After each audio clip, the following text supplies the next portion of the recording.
tudo na paz? Que bom, mais uma vez aqui em nosso canal, trazendo para você uma palavra da parte de Deus, extraída da Bíblia Sagrada. O lema do nosso canal é Pensai nas coisas do alto. E hoje nós vamos trabalhar em um tema que diz assim: o Éden restaurado pela cruz.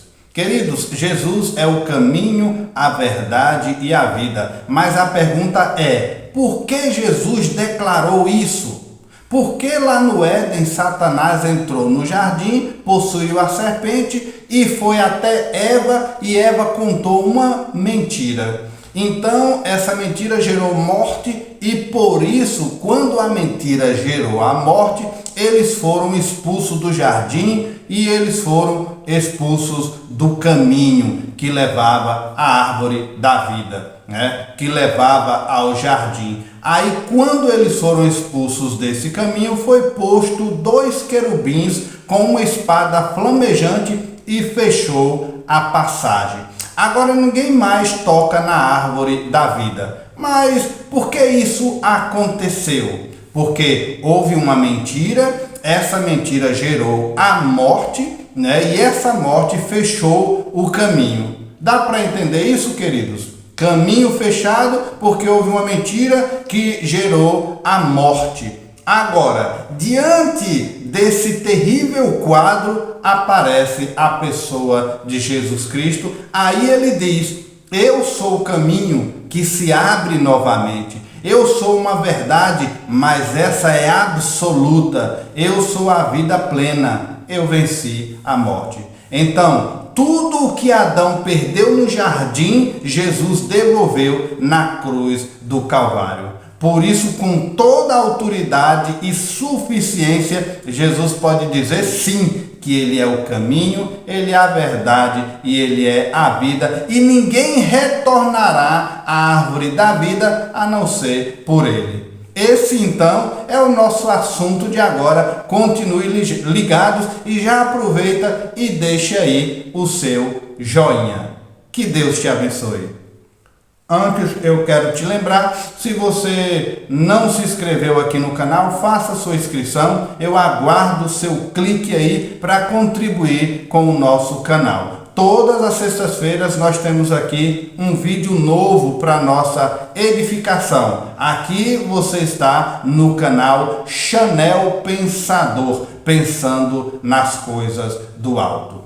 Queridos, sobre a queda do homem no jardim do Éden, lá em Gênesis capítulo 2, versículo 17, diz assim: de toda a árvore do jardim pode comer livremente, mas da árvore do conhecimento do bem e do mal não comerás.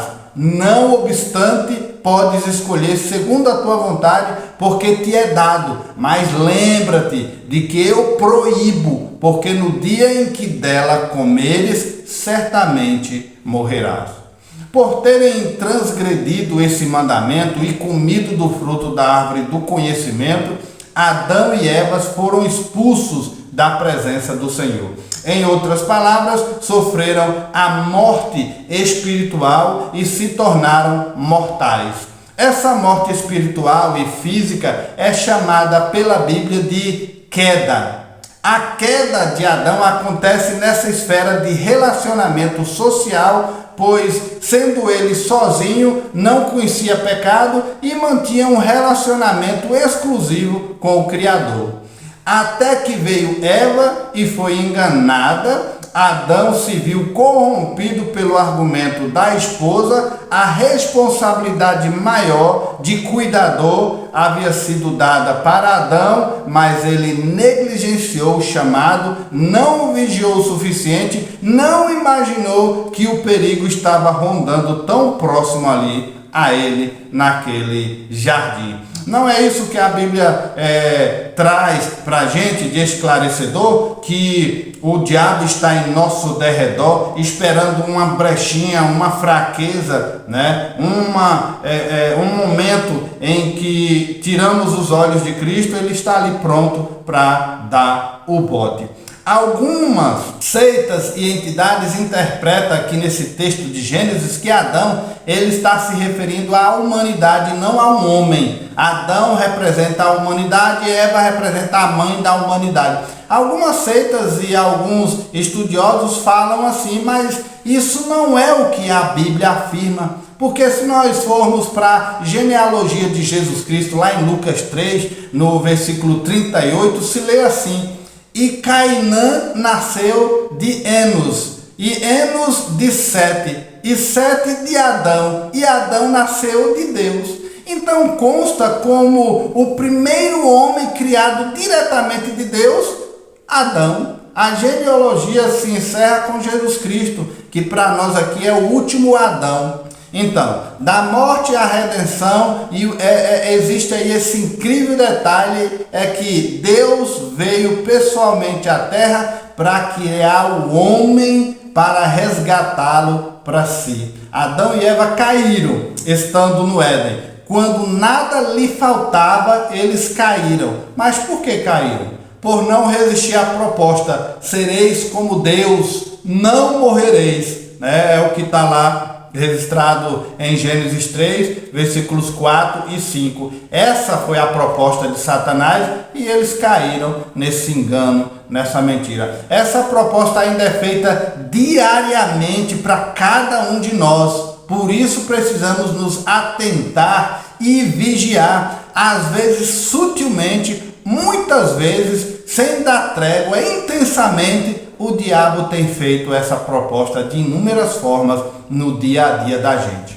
O autor dessa proposta em Gênesis é comparado a uma serpente. Tem características desse animal que espreita a vítima para dar o bote no momento oportuno. É por isso que compara ali com a serpente, né, sagaz, que está ali pronta para dar o bote.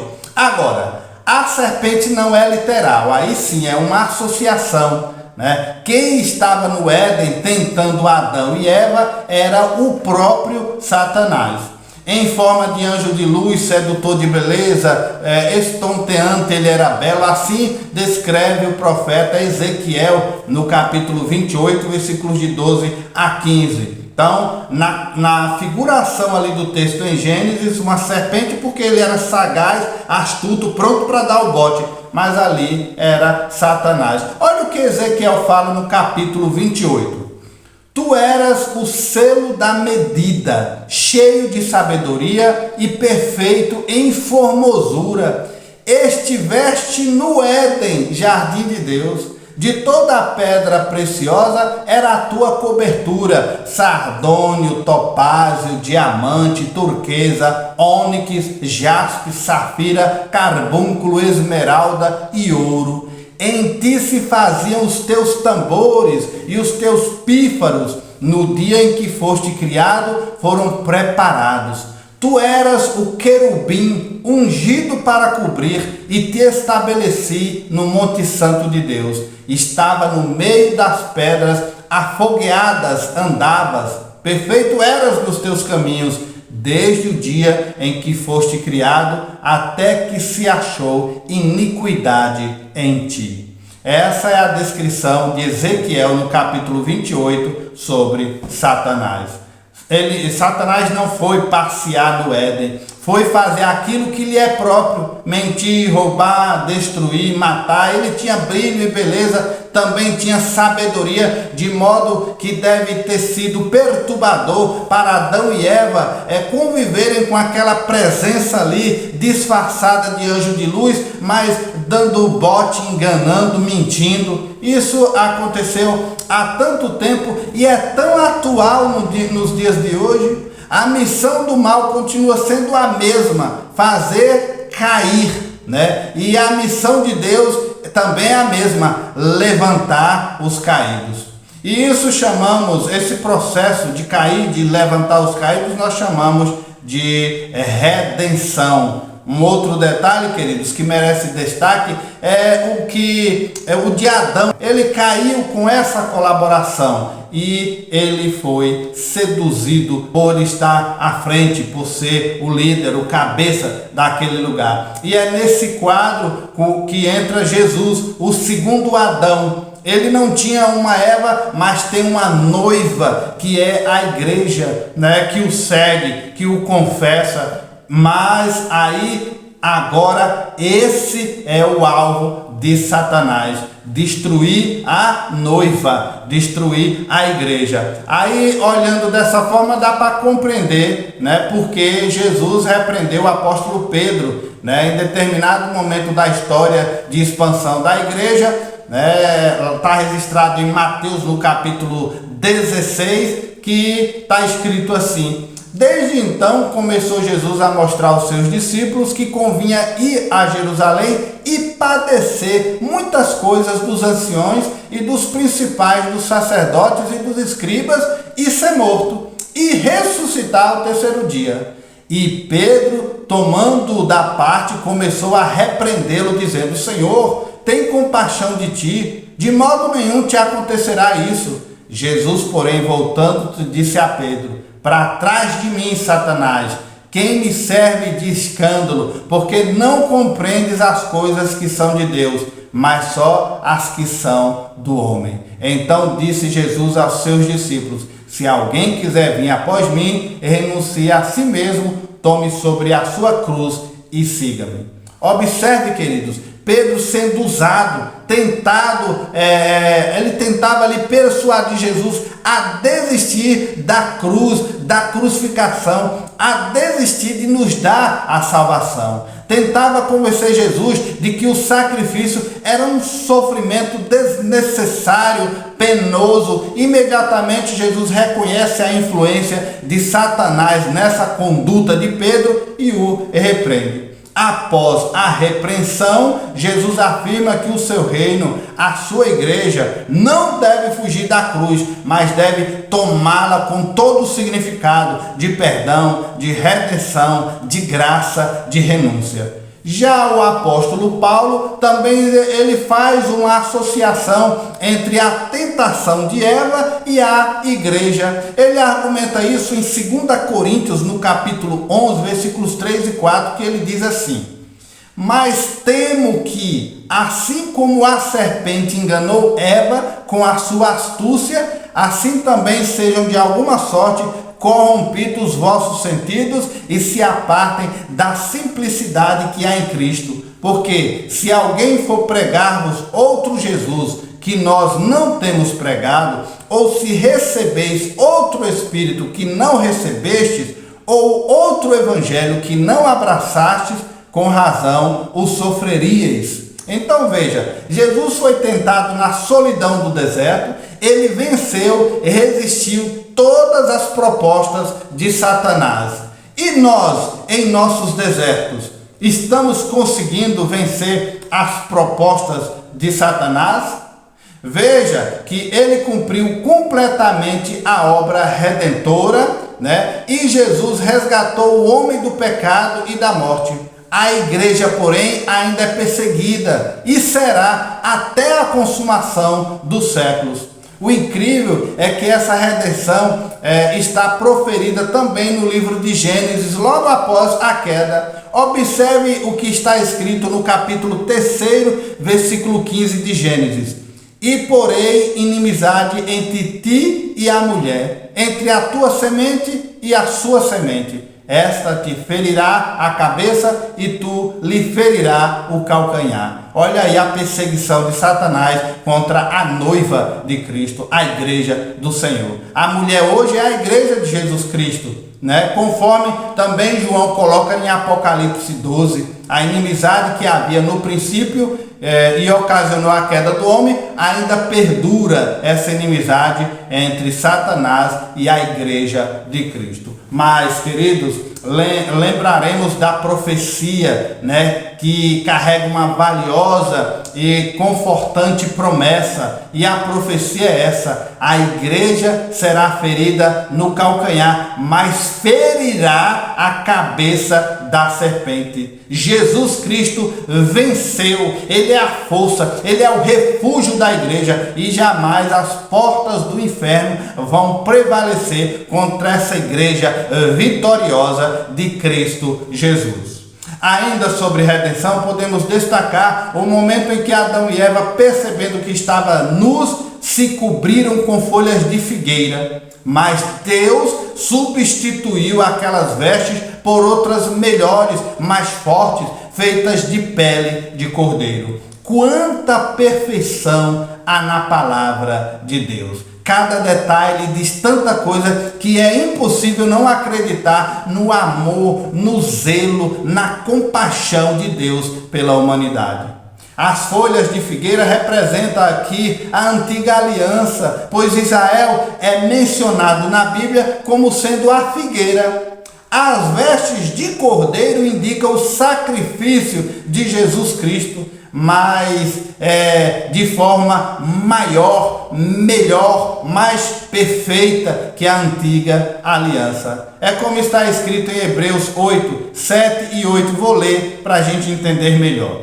Porque se aquela primeira fora irrepreensível, está falando da antiga aliança, nunca se teria buscado lugar para a segunda. Porque repreendendo-lhes, diz: eis que virão dias, diz o Senhor, em que com a casa de Israel e com a casa de Judá estabelecerei uma nova aliança. Já partindo para Hebreus, no capítulo 9, versículo 15, está escrito assim: e por isso Cristo é mediador de um novo testamento, para que, intervindo a morte para a remissão das transgressões que havia debaixo do primeiro testamento, os chamados recebam a promessa da herança eterna. Jesus, queridos, nos remiu do cativeiro da morte eterna, nos libertou para uma vida de esperança nele. A raiz da palavra aqui, remissão, vem do grego áfasis, né? Áfasis, segundo o dicionário Strong, na página 859, quer dizer mandar embora, pagar uma dívida, libertar da prisão. Áfasis, né? Redenção. Essa é a obra perfeita de Deus, que, vendo a queda, providenciou a redenção, a remissão dos pecados.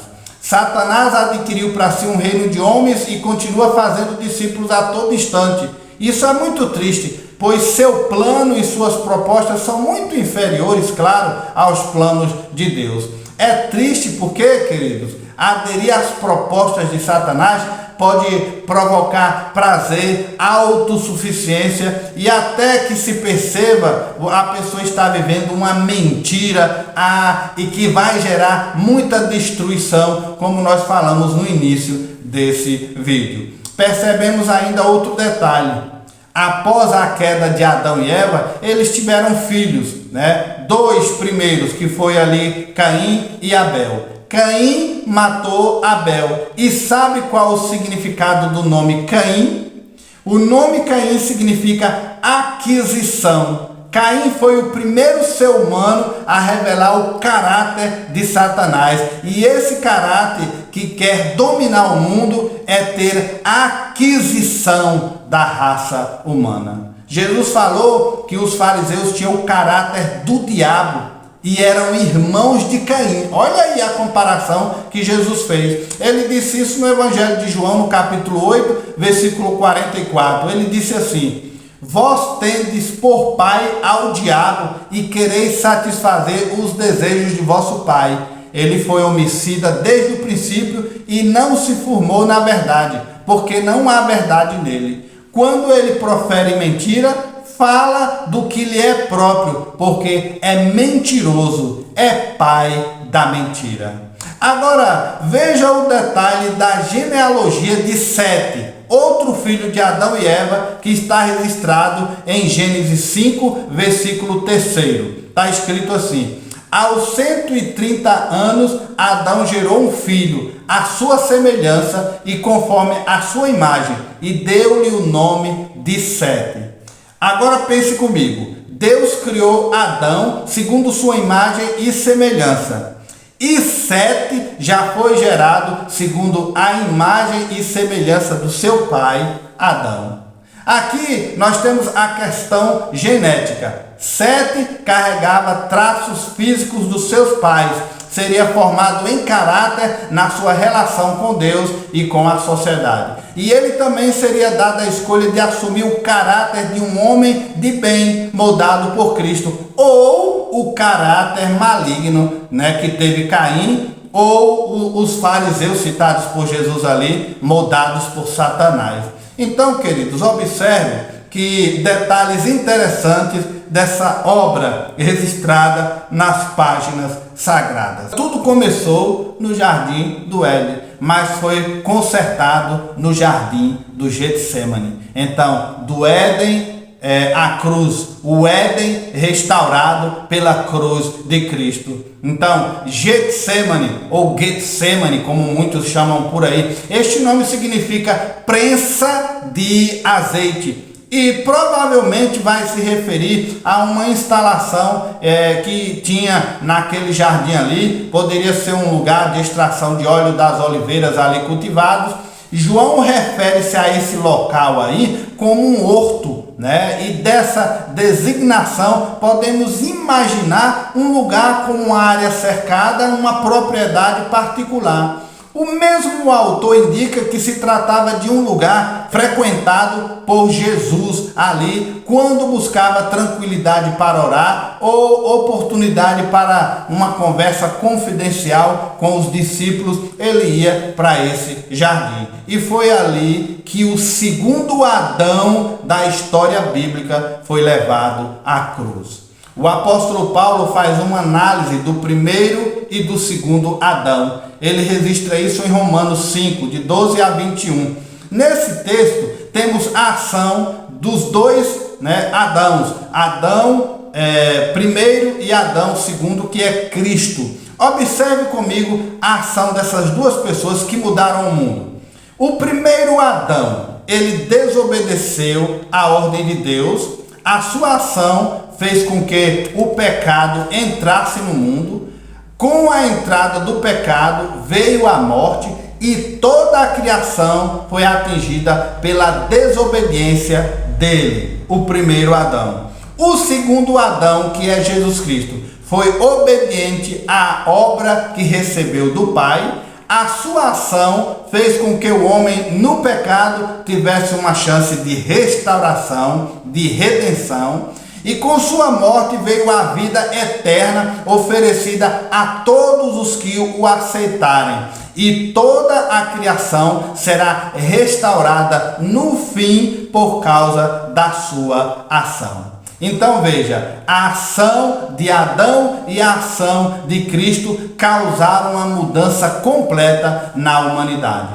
Mas aí eu pergunto, o que a ação desses homens tem mudado na tua vida, caro ouvinte? Agora existe uma ação que pode mudar a sua vida para sempre, que é a ação do segundo Adão, é aceitar Jesus como Senhor e Salvador da sua vida. E só você pode tomar essa decisão. Deus não te obriga a aceitar o Filho dele. Deus não te obriga a seguir o reino dele. Deus não te amarra e arrasta para uma igreja. A decisão é tua. É só você entender que o primeiro Adão era da terra, o segundo Adão era do céu. O primeiro Adão transgrediu a lei, o segundo Adão nunca transgrediu a lei, nunca pecou. O primeiro Adão trouxe a morte, o segundo Adão trouxe vida e vida eterna. Diante disso tudo que argumentamos aqui, até aqui, resta você tirar suas conclusões,